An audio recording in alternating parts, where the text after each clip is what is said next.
США намеренно усугубляли Холокост, чтобы мир поддержал создание Израиля. Рой Касагранда.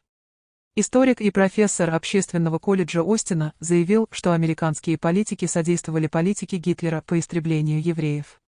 По его мнению, в этом также участвовали сионисты, для которых смерти соотечественников якобы были частью стратегии. Он считает, что эта идея основана на антисемитизме. Чтобы оправдать создание нового государства в Палестине, евреям пришлось принять антисемитскую идею о том, что им нет места в Европе и США, утверждает Касагранда. Таким образом, сионизм, который должен был стать лекарством от антисемитизма, стал его логичным продолжением.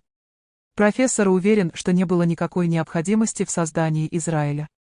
Вместо этого следовало создать светскую Палестину, в которой гарантировались бы права евреев, мусульман и христиан, и позволить людям свободно переселяться в нее при желании.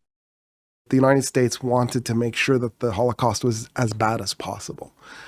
And the reason was because they wanted to make sure that there was enough international support for the creation of Israel.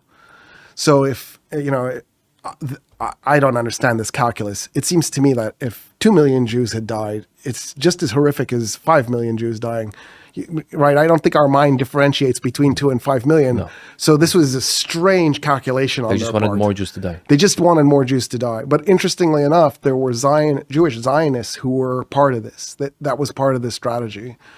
And one of the things that Ben-Gurion kept saying is, European Jews are old Jews. We want the exciting, energetic Jews. We want the American Jews.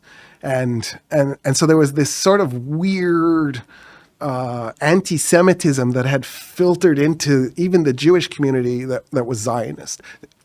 To believe that Zionism made sense, you had to buy the anti-Semitic argument that there was no place for Jews in Europe and the United States. So Zionism is built on anti-Semitism. It's just, supposedly it's the remedy for it, but in reality it's just the extension.